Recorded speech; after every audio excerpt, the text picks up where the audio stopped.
आज आपण इथं एका महत्त्वाच्या विषयावरती प्रेससाठी जमला, त्याच्याबद्दल धन्यवाद. गेल्या 2 महिन्यापासून आपण अनेक मोहिमा राबवत आहोत. इथून पुढे त्या राबवल्या जातील. आपला जो ध्येय आहे safe food, safe drug, safe Maharashtra, ते अचीव करण्यासाठी आपण वेगवेगळे आदेश देत आहोत. आतापर्यंत आपण प्रोहिबिशनची ऑर्डर, गुटखा जी आहे त्याबद्दल ऑर्डर काढली, मकोकाची ऑर्डर काढली, त्याचं इम्प्लिमेंटेशन चालू आहे. त्याचबरोबर आपण दुसरी हॉटेल्स, रेस्टॉरंट आणि इटरीज याच्याबद्दलची कंप्लायन्स ऑर्डर केली, त्याची कारवाई चालू आहे, त्याचेही परिणाम होत आहेत. त्यानंतर आपण मिल्क आणि मिल्क प्रॉडक्ट्सच्या बाबतीतल्या ऑर्डर काढल्या, त्याचीही कारवाई चालू आहे. फूड सेफ्टी अथॉरिटीनुसार जे काही आपल्या जवळजवळ 18 प्रकारच्या फूड कॅटेगरीज केलेल्या आहेत, त्याच्यावरती महाराष्ट्रामध्ये सर्व ठिकाणी कारवाई चालू आहे. आणि आपण जे ध्येय ठेवलेलं आहे safe food, safe drug, safe Maharashtra, याच्यामध्ये याच सिरीजचा पुढचा पार्ट म्हणून आणि अत्यंत महत्त्वाचा पार्ट म्हणून आपण काल एक ऑर्डर इश्यू केलेली आहे, ज्याच्यामुळं सेफ फूड आणि सेफ महाराष्ट्र होण्यामध्ये हे पुढचं पाऊल ठरेल. आपल्याला माहिती आहे की महाराष्ट्रामध्ये जवळजवळ 1,08,000 शाळा आहेत आणि जवळजवळ 2 कोटीपेक्षा जास्त विद्यार्थी या शाळेमध्ये जातात. आणि शाळेमध्ये कोणत्या प्रकारचं अन्न द्यावं, कशा पद्धतीनं द्यावं, याचे काही नियम ठरलेले आहेत. त्याला आपण जे नियम म्हणतो ते स्कूल फूड किंवा सेफ फूडच्या बाबतीत जे आहेत आणि न्यूट्रिशनल स्टँडर्ड्स स्कूलमधले जे असतात त्या पद्धतीनं इम्प्लिमेंट करणं हे अपेक्षित आहे. तर हे जे रूल्स आहेत हे 2020 मध्ये हे रूल्स आले. त्याला आपण म्हणतो safe food, balance diets and balance diet for children in school regulation 2020. हे 2020 मध्ये आले आणि 2021 पासून याचं इम्प्लिमेंटेशन सुरू झालेलं आहे. तसं असतानाही बऱ्याच बाबतीत त्याच्यामध्ये काही कन्फ्युजन आहे, क्लॅरिटी काही लोकांना नाही आहे. विशेषवरून कोणत्या विभागानं कोणतं काम करायचं, याची जबाबदारी कोणत्या विभागाची आहे, मुख्याध्यापकांनी काय करायचं, पेरेंट्सनी काय करायचं, तिथल्या फूड बिझनेस ऑपरेटरनी काय करायचं, FDAने काय करायचं, याच्याबद्दलही क्लॅरिटी बऱ्याच अंशी नाही आहे. आणि म्हणून काल आपण याच्याबद्दलची safe food for every school child in Maharashtra state wise compliance order dated 27 जुलै 2026 रोजी आपण इश्यू केलेले आहेत. आणि त्याचं इम्प्लिमेंटेशन इथून पुढे खूप मोठ्या प्रमाणावर स्ट्रिक्टली होईल. त्याचा परिणाम महाराष्ट्रामधल्या जवळजवळ प्रत्येक कुटुंबावरती आणि कुटुंबामधल्या मुलावरती होणार आहे. कारण मुलांना जर आपण व्यवस्थितपणे फूड दिलं, बॅलन्स डाएट दिलं, न्यूट्रिशन दिलं आणि ते जर आपण इम्प्लिमेंट करू शकलो तर सेफ फूडमधलं सर्वात मोठं पाऊल हे ठरणार आहे, ज्याच्या अनुषंगाने त्याचं एक कल्चर, आपण ज्याला म्हणजे जी संस्कृती, फूड संस्कृती, ती इम्प्लिमेंट होईल, ती तयार होईल. आणि पर्यायानं आपलं healthy child, healthy human being, त्याच्यातून त्याचे परिणाम दिसायला सुरुवात होईल. आणि म्हणून त्या अनुषंगाने आपण ही काल ऑर्डर काढलेले आहेत आणि ऑर्डर इम्प्लिमेंटेशन आपण पुढच्या काळामध्ये करणार आहोत. तर राज्यातील प्रत्येक शालेय विद्यार्थ्याला सुरक्षित, सकस व संतुलित आहार मिळावा यासाठी अन्न सुरक्षा या अनुषंगाने राज्यव्यापी अनुपालन आदेश आपण इश्यू केलेले आहेत.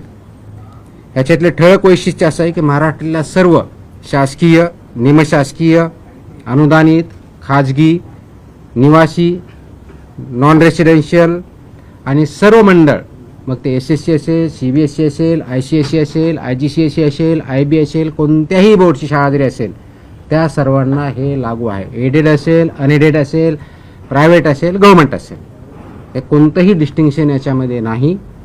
सर्व शाळांना हे लागू आहे. ह्या शाळांमधील कॅन्टीन, टकशॉप, मध्यान्ह भोजन केंद्र, ज्याला मिड डे मील स्कीम आपण इम्प्लिमेंट करतो ते, वसतिगृह, वसतिगृहातली स्वयंपाकगृह, आणि सर्व अन्न पुरवठादार जे आहेत वैद्य यांचा परवाना आणि नोंदणी अनिवार्य आहे. म्हणजे काय, शाळेमध्ये जे कॅन्टीन असेल किंवा जे मिड डे मील स्कूलमध्ये जे प्रोव्हाइड करतात ते असतील किंवा अंगणवाडीमध्ये जे कॉन्ट्रॅक्टर असतील, यांना हे फक्त फसाई लायसन्स असणारेच असू शकतात. जर नसतील तर त्यांना लायसन्सवालेच अपॉइंट करावे लागतील. विदाऊट लायसन्स होल्डर यांना आपल्या स्कूलमध्ये किंवा कॅन्टीनमध्ये किंवा अंगणवाडीमध्ये फूड सर्व करू शकत नाहीत, हा त्याचा अर्थ आहे. त्या अनुषंगाने त्यांना सर्वांना लागू आहे. त्याचप्रमाणे शाळेच्या आवारात आणि शाळेच्या आउटस्कर्ट म्हणजे भिंतीपासून, ज्याला आउटर साईड ज्याला म्हणतो, त्यापासून 50 मीटरपर्यंत, ज्याला HFSS अन्नपदार्थ म्हणतो, त्याची विक्री, जाहिरात, विपणन, मोफत वितरणास प्रतिबंध घातलेला आहे. I repeat, and this is very important issue. शाळेच्या आवारात म्हणजे शाळेच्या प्रिमायसिसमध्ये आणि within 50 metres outskirt of the boundary. आता बाउंड्री कोणती, तर आउटर साईड जी असेल ती बाउंड्री, म्हणजे समोरच्या साईडला गेट 2 असतील, पाठीमागे ते कोणत्याही टोकापासून जी काय आउटसाईड साईड आहे तिथून पुढे 50 मीटर लांबीपर्यंत HFSS म्हणजे high fat, trans fat, sugar या प्रकारचे प्रॉडक्ट्स वितरण करण्यास, विक्री करण्यास, जाहिरात करण्यास किंवा मोफत विक्री करण्यास पूर्णपणे बंदी आहे आणि ते स्ट्रिक्टली इम्प्लिमेंट केलं जाईल. त्याच्यामुळं या बाबतीचं इम्प्लिमेंटेशन तिथली लोकल अथॉरिटी, विशेष करून मुख्याध्यापकाचे, ज्याला शाळा प्रमुख असं म्हणतो, किंवा प्रिन्सिपल असेल तर प्रिन्सिपल, कारण हे आदेश 12वी इयत्ता 12वीपर्यंतच्या शाळाची डेफिनेशन 12वीपर्यंत आहे आणि हे लागू होतं 22 महिन्याच्या मुलाच्या पासून सुरू होतात. 22 महिन्याच्या मुलापर्यंत लागू नाही, तिथून पुढे म्हणजे अंगणवाडीमध्ये जे मुलं येतात तिथून पुढे चालू होतं. ते 12वीपर्यंतच्या मुलं इथपर्यंत हे आदेश लागू आहेत. हे हाय HFSS ज्याला फूड आयटम्स म्हणतो, high fat, trans fat, sugary जे प्रॉडक्ट आहेत ते तिथं विकता येत नाहीत, जाहिरात करता येत नाहीत, वितरण करता येत नाही किंवा फ्रीमध्ये वाटपही करता येत नाही. आणि म्हणून त्याचं इम्प्लिमेंटेशन लोकल लेवलला प्रिन्सिपल, त्यांची स्कूल आणि ती स्कूलमधली जी कमिटी असते त्यांनी करायचं आहे. जास्त मीठ, साखर, संतृप्त चरबी व ट्रान्सफॅट असलेल्या अन्नपदार्थ शालेय परिसरात मज्जाव केलेला आहे. हे ऑर्डरमध्ये आहे. मज्जाव केला मीन्स प्रिव्हेंट केलेला आहे. Ice cream, chocolate, everything. So it comes in that. These are all products of that. So school. I'll answer the questions. I'll answer the questions later on. Let me finish first, then we'll answer the questions. शक्यतोवर विद्यार्थ्यांना तिथं जे food द्यायचंय ते wholesome food असावं हे अपेक्षित आहे. फ्रुट्स असावेत हे अपेक्षित आहे. भाज्या, कडधान्य, संपूर्ण धान्य, दूध व स्थानिक पौष्टिक पदार्थ उपलब्ध करून देण्यावर भर असावा हे ॲडवायझरी आहे. त्याचबरोबर प्रत्येक शाळेत हे पिण्यायोग्य पाणी, स्वच्छता, अन्न साठवणूक, तापमान नियंत्रण, कीड नियंत्रण आणि कचरा व्यवस्थापनाची काटेकोर अंमलबजावणी जिथं फूड सर्व केलं जातं किंवा प्रिपेअर केलं जातं याची इम्प्लिमेंटेशन होणं अपेक्षित आहे. हे करत असताना प्रत्येक शाळेमध्ये एक फूड सेफ्टी डिस्प्ले बोर्ड असणं अपेक्षित आहे. आता फूड सेफ्टी डिस्प्ले बोर्डवरती काय, तुमचा व्हेंडर कोण आहे, त्याचं लायसन्स काय आहे, कोणत्या प्रकारचं फूड तिथं दिलं जातं, त्याच्या काय व्हॅल्यूज आहेत हे लिहिणं अपेक्षित आहे. त्याचबरोबर फूड सेफ्टी सुपरवायझर हेही नॉमिनेट करायचं आहे. त्यांनी हे बघायचं आहे की हे फूड सेफ्टीचे नॉर्म त्या ठिकाणी पाळले जातात. हेल्थ अँड वेलनेस अँबॅसेडर सुद्धा ते अपॉइंट करणं अपेक्षित आहे over a period of time, की त्या शाळेमधून कोणी विद्यार्थी असू शकेल, शिक्षक असू असेल, जो कोणी असेल त्यांनी तो अपॉइंट करायचा आहे किंवा नोडल अधिकारी नियुक्त करणं हे पुढच्या काळामध्ये आपण बंधनकारक करत आहोत, ते आवश्यकता आहे. जेणेकरून हा आपला सेफ फूडच्या बाबतीतला, न्यूट्रिशनल फूडच्या बाबतीतला, बॅलन्स डाएटच्या बाबतीतला अवेअरनेस आणि सेन्सिटायझेशन विद्यार्थ्यामध्ये, शिक्षकामध्ये, शाळेमध्ये आणि पेरेंट्समध्ये केला जाईल हे त्याच्यातून अपेक्षित आहे. प्रत्येक शाळेची वर्षातून किमान 2 वेळा अन्न सुरक्षा तपासणी आम्ही करणार आहोत, किमान 2 वेळेस, आणि किमान एक अन्न नमुना संकलन करून त्याची तपासणी करणार आहोत. तर ह्या ऑर्डर आम्ही ऑलरेडी आमच्या विभागाला दिलेल्या आहेत आणि त्याचं इम्प्लिमेंटेशन आपण करणार आहोत. नियमभंग करणाऱ्या ज्या शाळा आहेत कॅन्टीन आहेत, पुरवठादार आहेत किंवा विक्रेते असतील त्यांच्या विरुद्ध ज्या प्रमाणात ऑफेन्स असेल सुधारणा नोटीस देण्यात येतील, परवानाबद्दलची कारवाई करण्यात येतील, सस्पेन्शनची करता येईल, फूड जे आहे त्याच्याबद्दल जप्ती कारवाई केली जाईल आणि आवश्यकता वाटले दंड किंवा प्रॉसिक्युशनसुद्धा करण्यात येईल. यामध्ये इम्प्लिमेंटेशन सर्वात महत्त्वाचा रोल जो आहे तो शालेय शिक्षण विभागाचा, स्कूल एज्युकेशन डिपार्टमेंटचा आहे. शिक्षण मंडळ जे आहेत आपले जे बोर्ड असतात त्यांचा आहे. लोकल बॉडीज म्हणजे जिल्हा परिषदेच्या शाळा असेल तर लोकल बॉडी किंवा कॉर्पोरेशन असेल तर म्युनिसिपल कॉर्पोरेशन किंवा काउन्सिल असेल तर काउन्सिल यांचा पण महत्त्वाचा रोल आहे. अन्न सुरक्षा अधिकारी आपले ज्या विभागाचे आहेत, फूड सेफ्टी ऑफिसर्स त्या एरियाचे आणि जिल्ह्याचे असिस्टंट कमिशनर जे आहे त्यांचा महत्त्वाचा रोल आहे. स्कूल मॅनेजमेंट कमिटी जे आहे त्यांचा आहे. पालक आणि विद्यार्थी हे सगळे याच्यामध्ये स्टेक होल्डर्स आहे. या सर्वांचा सक्रिय सहभाग आणि पालन करणं बंधनकारक आहे. प्रत्येक शाळेला ईट राईट स्कूल हे कॅम्पेन बंधनकारक आहे. हे ईट राईट स्कूल कॅम्पेन गेल्या अनेक वर्षापासून आपण राबवतो, पण ते इफेक्टिव्ह राबवणं गरजेचं आहे. त्याच्यामुळे ईट राईट स्कूल आपण जर करू शकलो तर ईट राईट जे आहे घरीसुद्धा जाईल आणि ते कल्चर बनेल हे त्याच्यातून अपेक्षित आहे. म्हणून त्यामध्ये शालेय कॅन्टीनला आरोग्यवाच्या आहाराचे आदर्श केंद्र कसं तयार करता येईल या दृष्टीचा आमचा प्रयत्न असणार आहे. सुरक्षित आरोग्य, निरोगी बालपण, सक्षम महाराष्ट्र या दृष्टिकोनातून आपण हे संकल्प करत आहोत आणि त्या दृष्टिकोनातून ही राज्यव्यापी मोहीम आपण मिशन मोडमध्ये आपण काम करत आहोत. हे करण्यासाठी आवश्यक त्या मग ते PM पोषण असेल, त्याचबरोबर तुमच्या मिड डे मील स्कूल असेल, पूर्ण फीड बिझनेस ऑपरेटर्स असतील, यामध्ये 22 वर्षानंतरच्या सर्व काही ठिकाणी आपण पाळणाघर म्हणतो ते पण असू शकतील, डे केअर असतील. हे आपण पाळणाघर आणि डे केअर सेंटरचे 22 वर्षाच्या 22 महिन्यांच्या मुलापर्यंत जे असतात ते याच्यातून वगळलेले आहेत. परंतु शाळामध्ये जे आपल्याला फूड द्यायचे ते नॅशनल NIN ज्याला म्हणतात राष्ट्रीय पोषण संस्था, इन्स्टिट्यूशन ऑफ न्यूट्रिशन NIN यांनी काही त्याचे मार्गदर्शक तत्व दिले ते त्यांनी पालन करायचे आहेत. हे मार्गदर्शक तत्वमध्ये काय सांगितलं आहे तर होलसम फूड द्यायचं आहे, व्हेजिटेबल्स द्यायचे आहेत, फ्रूट्स द्यायचे आहेत, प्रोटीन आणि प्रोटीन रिलेटेड फूड किंवा मिल्क अँड मिल्क प्रॉडक्ट जे आहेत ते द्यायचे आहेत आणि HFSS जे प्रॉडक्ट्स आहेत ते अवॉइड करायचे, ते प्रिव्हेंट करायचे हे अपेक्षित आहे. हे करत असताना शाळा व्यवस्थापन हे अन्न सुरक्षिततेसाठी प्राथमिक जबाबदार असणार आहे. त्याच्यामधलं प्रिन्सिपल आणि स्कूल मॅनेजमेंट याची प्रायमरी रिस्पॉन्सिबिलिटी ही असणार आहे आणि त्यांना जिथं जिथं आवश्यकता लागणार आहे, मदत लागणार आहे, आमचा विभाग आपण करणार. म्हणजे school education department, school management, school education department आणि त्याबरोबर जी एन्फोर्समेंटच्या दृष्टीनं लायसन्सची असेल किंवा याच्या बाबतीतले असेल ते FDA food and drug administration याच्याबद्दल मदत आपण करणार आहोत. शेड्यूल 4चे जे निकष आहेत की आपण पाठीमागच्या ज्या ऑर्डर जर बघितल्या त्याच्यामध्ये शेड्यूल 4 म्हणजे फूड कसं प्रिपेअर करायचं, त्याच्या कोणते स्टँडर्ड्स असावेत, कोणते रेग्युलेशन इम्प्लिमेंट, ते सर्व रेग्युलेशन्स इथं लागू होतात.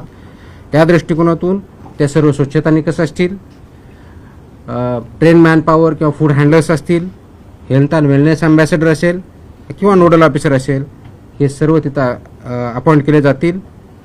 त्याचबरोबर प्रवेशद्वारावर त्याच्यावरती चेतावणी दिली जाईल, त्याच्यावरती लिहिलेलं असेल की HFSS चे प्रॉडक्ट इथं विक्री करण्यास किंवा ॲडव्हर्टाईज करण्यास किंवा फ्री विकण्यास किंवा तिथं वाटप करण्यास मनाई आहे. हे त्यांच्या गेटवरतीच किंवा दरवाजावरती ठळक अक्षरामध्ये बोर्ड लिहिला जाईल. सो दॅट ही एक वॉर्निंग सर्वांना असेल. त्याचबरोबर पेरेंट्स यांनासुद्धा त्याच्यामधून अवेअरनेस तयार होईल आणि हेल्दी फूड आपल्या मुलांमध्ये जाईल हे अपेक्षित आहे. त्याचबरोबर फूड सेफ्टी डिस्प्ले बोर्ड हा प्रॉमिनंट प्लेसला असेल आणि फूड सेफ्टी सुपरवाइज याचीसुद्धा पूर्तता करणं हे बंधनकारक असेल. आणि आता मी सांगितलं त्याप्रमाणे 50 मीटरच्या परिघामध्ये HFSSचे कोणतेही प्रॉडक्ट विकले जाणार नाहीत किंवा ॲडव्हर्टाईज केले जाणार नाही आहे. सांगतो येतो सगळं येतं.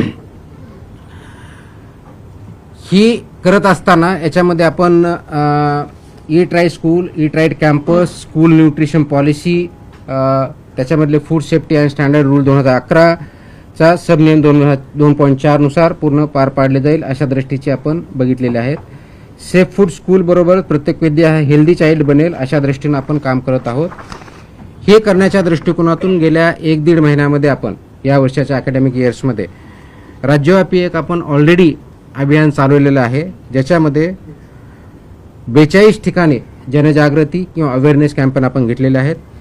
कार्यशाळा आपण घेतलेल्या आहेत शिक्षकांच्या, ज्याच्यामध्ये त्यांना ट्रेनिंग दिलेलं आहे. आपलं डिस्ट्रिक्ट लेवलला जे असिस्टंट कमिशनर आहेत फूडचे, त्यांनी त्या ठिकाणी जाऊन ट्रेनिंग दिलेलं आहे. त्याच्या माध्यमातून जवळजवळ 3567 शाळांमधील 4919 शिक्षकांना अन्न सुरक्षा व संतुलित आहाराबद्दल प्रशिक्षण आणि संवेदनशील आपण केलेलं आहे. ज्या शिक्षण विभागामार्फत शिक्षकांना ट्रेनिंग दिल्या जातात, डाएट ज्याला म्हणतो डिस्ट्रिक्ट लेवलला जे डाएट त्यांचं इन्स्टिट्यूट असतं त्याच्यामध्ये ट्रेनिंग देतं, त्या ठिकाणी आपले अधिकारी जातात आणि याच्यावरती एक मॉड्यूल किंवा 1-1.5 तास त्यांच्याबद्दल ट्रेनिंग घेतात आणि आवश्यकतेप्रमाणे सुद्धा आपले अधिकारी जाऊन तिथं अवेअरनेस क्रिएट करत असतात. तर ह्या सर्व आपण गोष्टी करण्यापाठीमागचा उद्देशच हा आहे की गेल्या काही काळामध्ये याच्यामध्ये पाहिजे तेवढं लक्ष आपण देऊ शकलेलो नव्हतो. आता आपण त्याच्यावरती फोकस करत आहोत आणि याचा कंप्लायन्स रिपोर्ट मंथली बेसिसवरती विभागाला असणार आहे. तर ह्या विभागामध्ये ज्या स्कूल एज्युकेशन डिपार्टमेंटमध्ये महाराष्ट्रामधला एक थोडक्यात आपल्याला डेटा आणि एनरोलमेंट माहिती देतो की इयत्ता 1ली ते 12वीमध्ये जवळजवळ 2,02,85,525 विद्यार्थी इनरोल्ड आहेत. यांच्यापर्यंत आपण याच्या माध्यमातून पोहोचतोय. याच्यामधला जर प्रायमरी 100 स्टँडर्ड 4थीपर्यंत बघितलं तर 67,36,000 स्टुडंट आहेत. अप्पर प्रायमरी 72,63,000 5वी ते 8वीमधले आहेत. सेकंडरीमधले 26,44,000 असे टोटल 2,02,000 आहेत. मॅनेजमेंट कॅटेगरी स्कूल जर याच्यामध्ये ज्या कव्हर होतील ते जर बघितलं तर लोकल बॉडीमध्ये जवळजवळ 64,000 स्कूल आहेत. प्रायव्हेटमध्ये 40,000च्या आसपास स्कूल आहेत. ट्रायबल डेव्हलपमेंटच्या 1444 स्कूल्स आहेत. सोशल वेलफेअरच्या 1,068 आहेत. दिव्यांगच्या वेलफेअरच्या डिपार्टमेंट DEPWD त्याला म्हणतो, department of empowerment of persons with disabilities, यांच्याकडच्या ज्या काही संस्था काही चालवतात याच्यामध्ये 180च्या आसपास आहेत. मद्रासास 50 आहे, सेंट्रल गव्हर्नमेंटच्या 25 आहे, स्टेट गव्हर्नमेंटच्या 19 आणि अननोन नॉट क्लासिफाईड 164 अशा आपल्या स्कूल एज्युकेशन डिपार्टमेंटमध्ये 1,08,157 एवढ्या स्कूल जो डेटा वेबसाईटवर स्कूल एज्युकेशन डिपार्टमेंट त्याच्यामध्ये आहेत त्या कव्हर होतील. डिव्हिजन वाईज आपल्याकडे सर्व डेटा आहे. त्याच्यानुसार आपण जे ट्रेनिंग दिलेलं आहे तर कार्यशाळा वर्कशॉप जे आपण घेतलेले 42 घेतले आहेत आतापर्यंत, त्याच्यामध्ये 3,567 शाळा कव्हर झालेल्या आहेत आणि शिक्षक त्याच्यामध्ये 4,919 शिक्षक आतापर्यंत केलेले आहे आणि हे काम कंटिन्युअसली चालू राहणार आहे. हे याच्यामधला एक सर्वात महत्त्वाचा जो इश्यू आहे तो आपल्याला ॲड्रेस जो करायचा आहे तर तो मॅन्डेटरी कंप्लायन्स असं सांगितलं मी की dietary guidelines for Indians manual जे NIN बनवलं आहे त्यानुसार हे डायटरी गाईडलाईन्स इम्प्लिमेंट स्कूलमध्ये करायचे आहेत बॅलन्स डाएटसाठी. दुसरा जो आहे तो menus shall ensure adequate macronutrients and micronutrients. ह्या मेनूमध्ये मॅक्रोन्यूट्रियंट्स कोणते म्हणजे कार्बोहायड्रेट्स आले, प्रोटीन्स आले, फॅट्स इन अप्रोप्रिएट प्रोपोर्शन आल्या आणि मायक्रोन्यूट्रियंट्समध्ये व्हायटमिन्स आले, आयर्न, कॅल्शियम आणि आयोडीन आणि फोरेट ह्या सगळ्या गोष्टी आल्या. हे इन्श्युअर करायचं आहे. फूड प्रॉक्युअर जे होतं किंवा सर्व्हिस होतं त्याच्यामध्ये हे इन्श्युअर करायचं आहे की त्याच्यामध्ये डायटरीनुसार आवश्यकनुसार फायबर आहे आणि कॅलरीज आणि प्रोटीन आहेत. कॅन्टीन्स आणि हॉस्टेल आणि किचन हे जे आहे ते प्रोॲक्टिव्हली त्याच्यामध्ये fruits, vegetables, whole grains, pulses, dairy products हे प्रमाण वाढवायचं आहे.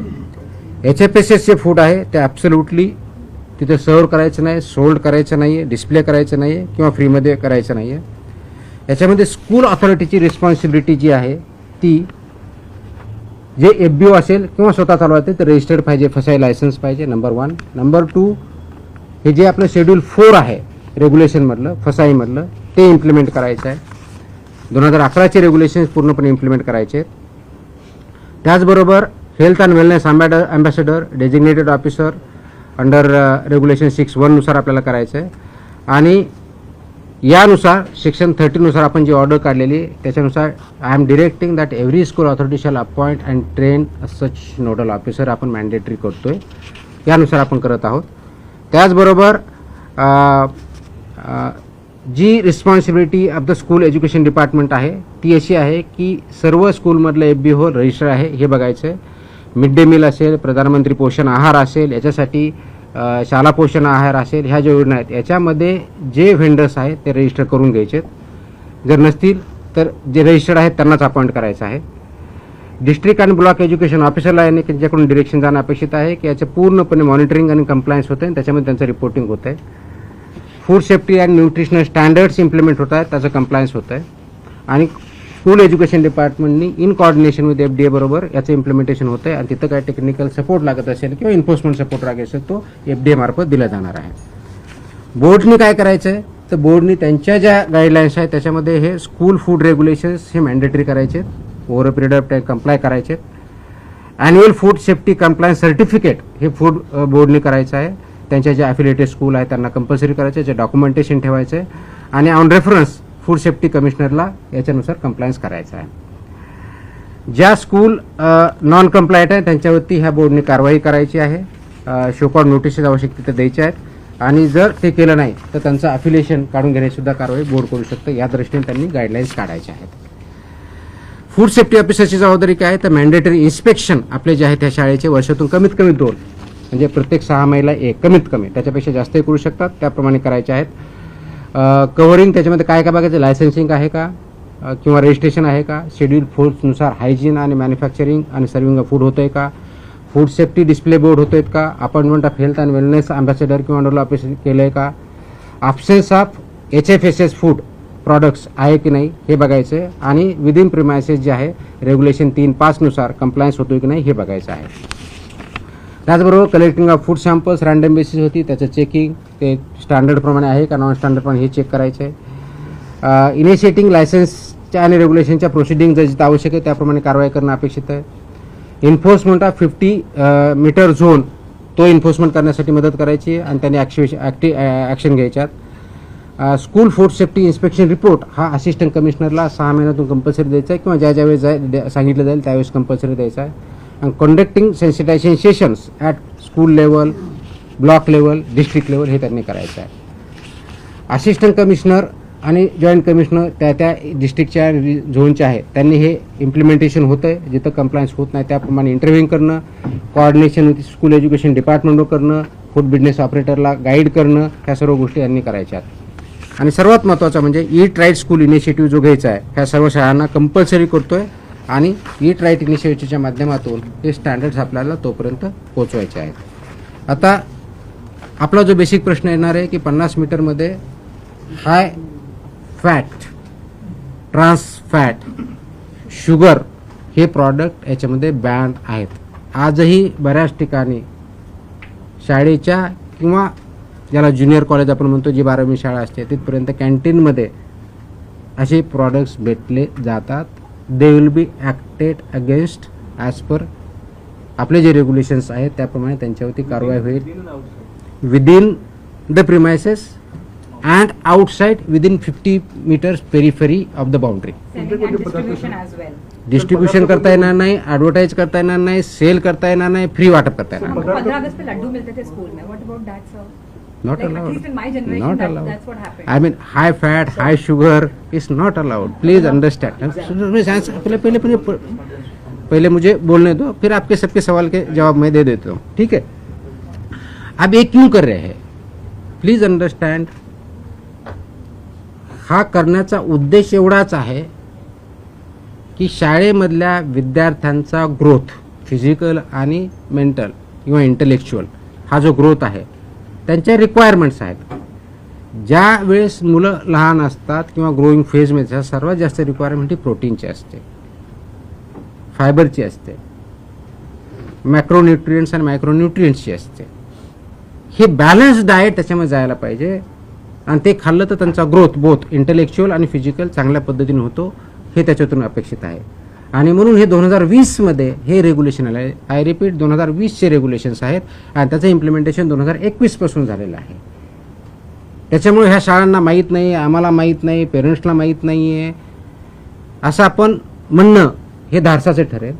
याचं इम्प्लिमेंटेशन आपण आता इथून पुढे आणखी स्ट्रॉंगली करणार आहोत. आतापर्यंत अवेअरनेस पण झालेला आहे, आतापर्यंत हे करत आहोत, पण इथून पुढे आणखी जास्त सिव्हिअरली होईल आणि याचा परिणाम आपल्या विद्यार्थ्यावरती अपकमिंग जनरेशनवरती खूप पॉझिटिव्हली होणार आहे. कारण बऱ्याच अंशी आपण बघतो की तिथं सो कॉल्ड एनर्जी ड्रिंक्स, कारण एनर्जी ड्रिंक्स ही कॅटेगरीज नाही आहे, फूडमध्ये कॅटेगरीज नाही आहे. So called caffeinated non caffeinated drinks हे अवेलेबल होतात, which is not allowed. These are either high fat आहेत, ट्रान्स फॅट आहेत, शुगरी आहेत, त्याच्यामध्ये प्रोपोर्शन लिहिलेलं आहे, आपण त्याच्यावरती लिहिलेलं असतं, वॉर्निंग पण असतं. बरेच प्रॉडक्ट तिथं वॉर्न असतात की not advise not for use by children below the age of 18, परंतु तिथं अवेलेबल असतं.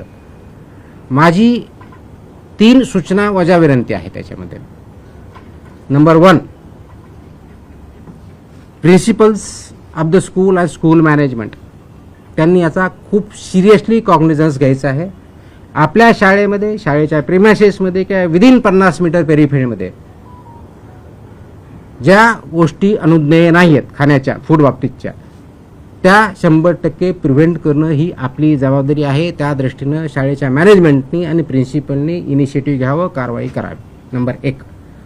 नंबर 2, पेरेंट्सना माझी सूचना आणि विनंती आहे की आपल्या पाल्यांना, आपल्या मुलांना अशा प्रकारचे पदार्थ खाण्यापासून प्रिव्हेंट करा, जेणेकरून त्यांच्या हेल्थवरती पॉझिटिव्ह इम्पॅक्ट होईल. तिसरी विनंती माझी विद्यार्थ्यांना आहे. जरी लहान असतील तर त्यांना काही समजत नसेल मी सांगितलं तर पेरेंटनी आणि टीचरनी आणि स्कूलने त्यांना समजून सांगायचं आहे हे खाणं त्या विद्याच्या दृष्टीनं योग्य नाही. आणि म्हणून ते ज्या गाईडलाईन्स आलेल्या आहेत आणि नॅशनल इन्स्टिट्यूट फॉर न्यूट्रिशन यांनी त्याच्या गाईडलाईन्स व्यवस्थित डिझाईन केलेल्या आहेत, न्यूट्रिशनच्या अँगलने केलेल्या आहेत. म्हणून त्यांनी हे करायचं आहे की विद्यार्थ्यांनी ह्याच्यापासून परावृत्त व्हायचं आहे आणि बॅलन्स डाएट आपल्या विद्यार्थ्यांना द्यायचं आहे, मुलांना द्यायचं आहे. आणि हे कल्चर आपल्याला विद्यार्थ्याच्या मार्फत समाजामध्ये आणायचं आहे, जेणेकरून आपल्या विद्यार्थ्यांची सोशल, फिजिकल, सायकोलॉजिकल आणि इंटेलेक्च्युअल ग्रोथ ही चांगल्या पद्धतीनं होईल. ह्या गाईडलाईन काढण्यापाठीमागचा नॅशनल इन्स्टिट्यूट ऑफ न्यूट्रिशन यांच्यामार्फत, त्याचबरोबर आपल्या फसाईनी ज्या 2020च्या रेग्युलेशन्स तयार केले हे खूप विचारपूर्वक केलेले आहेत. त्याच्यामध्ये कमिटी आहे, सायंटिफिक बेस आधारे केलेले आहेत. त्याचं इम्प्लिमेंटेशन आपल्याला शिबिर यासाठी करायचं आहे, खूप स्ट्रिक्टली यासाठी करायचं आहे की त्याच्या माध्यमातून पुढचे जनरेशन घडणार आहेत, त्या हॅबिट्स इन्कल्केट होणार आहे, ते संस्कृती आपल्याला आणायची आहे आणि ही संस्कृती आपल्या कुटुंबापर्यंत न्यायची आहे. आणि म्हणून मी आता जसं म्हणलं की दर 2 कोटीपेक्षा जास्त विद्यार्थी या शाळेमध्ये जात असतील, जवळजवळ 1 लाख प्लस शाळेमधून, तर महाराष्ट्रामध्ये फूड कल्चर चेंज करायला जास्त वेळ लागणार नाही आणि त्याच्यामध्ये आपल्या सर्वांचा सहभाग अपेक्षित आहे. हा अवेअरनेस क्रिएट करणं आणि ह्या गाईडलाईन्स रेग्युलेशन इम्प्लिमेंट करणं ही आपल्या सर्वांची सामूहिक जबाबदारी आहे. विशेष करून school education department, school management, parents आणि FDA या सर्वांनी मिळून जर ठरवलं तर जास्त वेळ लागणार नाही. FDAच्या मार्फत आम्ही डेफिनेटली चालू केलेलं आहे. स्कूल एज्युकेशन डिपार्टमेंट आम्ही ऑर्डर काढताना स्कूल कमिशनरला आम्ही डायरेक्ट केलेलं आहे इम्प्लिमेंट करा म्हणून, डिस्ट्रिक्ट ऑथॉरिटीला आम्ही डायरेक्ट केलेलं आहे आणि कन्सर्न डिपार्टमेंटला आम्ही रिक्वेस्ट केलेली आहे, secretary of the concern department, त्याच्यामध्ये आम्ही कॉपी केलेल्या आहेत, ऑर्डरमध्येच आहेत. त्याच्यामध्ये सेक्रेटरी जे आहेत, स्कूल एज्युकेशन डिपार्टमेंट असेल, सोशल वेलफेअर डिपार्टमेंट असेल, ट्रायबल डेव्हलपमेंट डिपार्टमेंट असेल किंवा इतर डिपार्टमेंट जे कन्सर्न आहे ज्यांच्या स्कूलचा संबंध आहे, त्यांना सर्वांना आम्ही रिक्वेस्ट केली अशा इन्स्ट्रक्शन आपल्या स्तरावरून पर्यंत द्या, जेणेकरून त्याचं इम्प्लिमेंटेशन होणं सोपं होईल आणि याचे इन्स्पेक्शन पुढच्या काही दिवसामध्ये चालू होतील. आणि त्यावेळेस असं व्हायला नको की आम्हाला माहीत नाही आहे, ह्या ऑर्डर्स त्यांच्यापर्यंत पोहोचलेल्या आहेत. जिथं ज्यांना आपल्याला ट्रेनिंगची आवश्यकता वाटते त्या लेवलला डिस्ट्रिक्ट लेवलच्या ऑफिसरनी, डिस्ट्रिक्ट एज्युकेशन ऑफिसरनी, त्या शाळांची किंवा तालुका लेवलला आवश्यक त्या ठिकाणी ब्लॉक एज्युकेशन ऑफिसरनी आमच्या ऑफिसरबरोबरच्या मदतीनं असे वर्कशॉप घ्यावेत. त्याच्यामध्ये आम्ही गायडन्स करू. इम्प्लिमेंटेशन करण्याची जबाबदारी स्कूल मॅनेजमेंटची आहे आणि स्कूल एज्युकेशन डिपार्टमेंटची आहे. एन्फोर्समेंट करण्याची जबाबदारी आमची आहे, ते आम्ही पार पाडू. आणि कंप्लायन्स किंवा ऑबिडियन्स जे करायचं आहे ते पेरेंट्सला आणि विद्यार्थ्यांना आणि शिक्षकांना करायचं आहे, त्यांनी ते करावे. अशा दृष्टीचं हे काम आहे, मोठं काम आहे, पण सर्वात मोठी अपॉर्च्युनिटी पण आहे, ज्याच्या माध्यमातून आपले जे पुढे चालून NCD ज्याला म्हणतो, नॉन कम्युनिकेबल डिजीज आहेत, वेट गेन करणं, वेगवेगळ्या प्रकारच्या आजाराला बळी पडणं, ते याच्यातून आपण अवॉइड करू शकतो आणि पुढच्या जनरेशनला लाईफ चांगल्या पद्धतीने देऊ शकतो. त्या दृष्टीने आपल्याला काम करायचं आहे. Yes, please. Sir, if the So, school is not. for example, food establishments. Yeah. One by one. Sir, Ek talking minute, about the hold. food establishments, hold. School you is know, not able to follow the guidelines. Are you going to impose any you fee? don't. Absolutely, that's what I mentioned very, very clearly. They have to implement. If they don't, the punishment which are for the FBO as per the regulations, they will be acted against, including the school. FBO as well as the school. School management and the principals are principally responsible. Will take action against. So talking about the food establishments, आता सांगितलं ना, it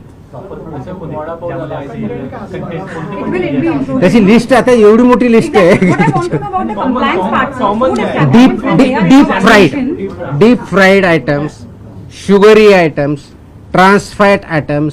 म्हणजे उदाहरण सांगितलं ते काय सांगता येईल, वडापाव सांगता येईल आपल्याला, चिप्स सांगता येतील, तुमचे हाय शुगर मध्ये तुमचं so burgers will be a part of it. Junk food येतील, त्याच्यानंतर तुमचे सो कॉल्ड ड्रिंक्स जे आहेत ते येतील, कॅफिनेटेड ड्रिंक्स आहेत ते येतील. So all these are a part of that. ज्यांना कुठं लिस्ट पाहिजे ते आपल्या वेबसाईटवरून भेटू शकते. आपण गुगल जरी केलं तर ह्याच्यामध्ये सगळी लिस्ट भेटते. So, but when you talk about other food establishments, when they are in violation of any of the norms, you can suspend their license, right? Because that's their primary business. Schools, the meal providing part is not the primary business. So, if a school is in violation, will it impact their just the canteen part, which is mostly an outsider? I think or- I mentioned in Marathi. Maybe I need to explain in so there are 2-3 parts. One, I have listed out who are all responsible for implementation and compliance of this. One of the part I mentioned is boards also, and the two we have instructed as per the guidelines to the boards also. Issue the instruction, you have to follow these regulations to the school because they are affiliated with the boards. If they don't follow, they can de-affiliate the school also from the board side. Understood, sir. That's From important. FDA side, because the school has to ensure that FBO who is providing this service has to be registered with the FSI. And this School's overall license can yes, be hampered. so without license or without registration, FBO they cannot engage. And if school itself is providing the food, then they have to register as FBO with us, Right. right? Right. And they have to follow the regulations while providing the food. That is second. Third is school education department has to ensure that school management implementing it. So whatever the laws application as per the school department, they will implement that also if they don't follow this one. So from all the angles, boards will take action, school department will take action, and FDA also will also take action. Sir छोटा सा हिंदी बता दीजिए, हिंदी नहीं, में बता दीजिए. हिंदी का रह गया सर. लास्ट में क्वेश्चन आंसर होने दो, फिर बाद में बता. सर शाळेचा मुद्दा आहे खरं तर. पहिले मराठी बोलायचं. काही म्हणजे मराठी शाळेत असेल किंवा इंग्रजी शाळेत असेल, ज्या प्रायव्हेटच्या खालच्या शाळा असतील, सण असेल किंवा वाढदिवस असेल किंवा शाळेचा वर्धापन दिन असेल, त्या दिवशी शाळेकडूनच काही गोष्टी दिल्या जातात. So that's what I'm saying. It's not allowed. आणि वाढदिवसाला It विद्यार्थी is not allowed. तर तेही नाही. आन्सर त्याच्या योग्यच अलाउड नाही आहे, नाही द्यायचं. Sir, after suspending the license, within how many days the restaurant or any this is school authority, after how many days they can open it after suspending the license? Unless it is revoked, they cannot operate. How many days it take? It depends on their compliance. Like in the It depends on their the compliance. example of Pasi Dairy. It Ah, was no, you are going to somewhere else. First, let us focus on this. I know where it is coming from. Let us focus on this. Let us not divert the topic. Mr. Munde, how many days you are giving to the schools to follow these guidelines? Like right from your We are given days since 2021. now also like fraudulent food has been given. Like So that's what I said. We will strictly implement henceforward. Already we have told the education department. We have already trained. We have already taken participated in training and workshop of the teachers and the schools. Wherever required, we will do that also. For the first time, we have done this way. No, sir, adding to Hold on. I am answering. I am saying. Let me reply. Don't be impatient. Let me reply.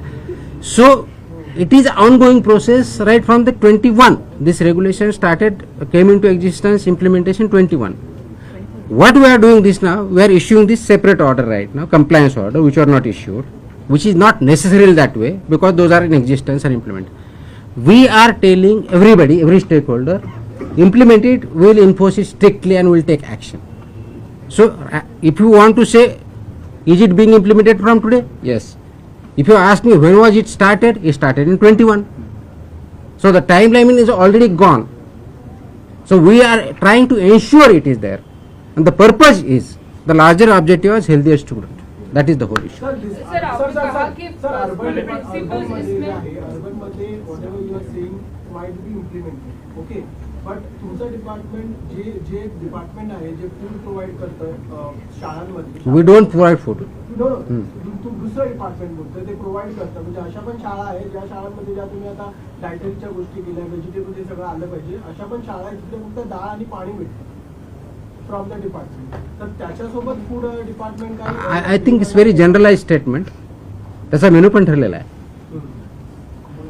Mid day स्कूलमध्ये काय द्यायचं, दिवसाचा menu सुद्धा ठरलेला आहे, आणि त्याच्यामध्ये ह्या guideline by and large follow केल्या जातात. ऑफकोर्स त्याच्यामध्ये काही इश्यू असू शकतील, ते ज्यावेळेस आपण इम्प्लिमेंट करायला जाऊ त्याच वेळेस कळेल ना. So rather than looking at it की तिथं नाहीच असं नाही आहे, कारण याच्यामध्ये ज्यावेळेस मिड डे मील स्कूलमध्ये दिलं जातं, पोषण आहारमध्ये दिलं तर अंगणवाडीत दिलं तर ह्या गाईडलाईन त्याच्यामध्ये आहेत, अशा काही वेगळ्या गाईडलाईन नाहीत त्या. डाळ इज अ प्रोटीन, राईट. खिचडीमध्ये त्या गोष्टी असतात. So it is taken care of. जिथं होत नसेल त्यांना इम्प्रूव्ह करावं लागेल, जिथं होत नसेल they have to improve and they have to abide by. So it is not as if की फक्त अर्बन रुरल असं काही नाही आहे. It is for every school. That's what I say. It has for every school irrespective of rural, urban, board, aided, unaided, government, non government, every school is covered in that. Education department के साथ FDA एक साथ आके ये कार्रवाई करेगी, क्योंकि आपने जिस तरीके से जिक्र किया कि principals, parents all are involve in this process, so क्या एक कमेटी फॉर्म होगी, किस तरीके से एक्शन लिया जाएगा? क्योंकि कमिटी तो ऑलरेडी स्कूल पे लेवल पे है ही है. The issue is about implementation. Many times what happened, अगर आप ये बोलोगे कि इशू क्लैरिटी ऑफ रोल के हिसाब से नहीं था, एज पर रूल्स है, लेकिन among people, among stakeholder there was no clarity. तो क्लैरिटी हमने लाई है ये ऑर्डर से कि primary role of implementation of this regulation lies with the school management. Primary role. And then other stakeholders come. School education department आता है, board आता है, एफडी आता है, पेरेंट्स आते हैं. सो ऑल दिस अदर स्टेक होल्डर्स सबको करना है, बट प्राइमरी रिस्पॉन्सिबिलिटी लाइज विद स्कूल मैनेजमेंट. एक साथ दो सवाल जुड़े होंगे. अगर आप आसान तरीके से एक मिनट होल्ड ऑन. अगर आप आसान तरीके से कंज्यूमर्स को समझा दें कि HFSS प्रोडक्ट्स कौन कौन से हैं एग्जांपल्स के साथ. और दूसरा, बॉम्बे हाई कोर्ट ने आज FDA को ये कहा है कि हम भारत में रहते हैं, भारत में रियलिस्टिक तरीकों से चीजें की जाएं. Okay. क्या ये पॉसिबल है जो आप अभी नॉर्म्स? ये भारत का ही लॉ है, भारत में इम्प्लीमेंट कर रहे हैं. So there is nothing to link both this two things. आसान तरीके से हाई फैट जो प्रोडक्ट है, डीप फ्राइड है, शुगरी है, जहाँ ज़्यादा मैदा होता है, जो जंक फूड जिसको हम बोलते हैं, all this is not allowed within 50 metres periphery of the schools. It's as simple as this.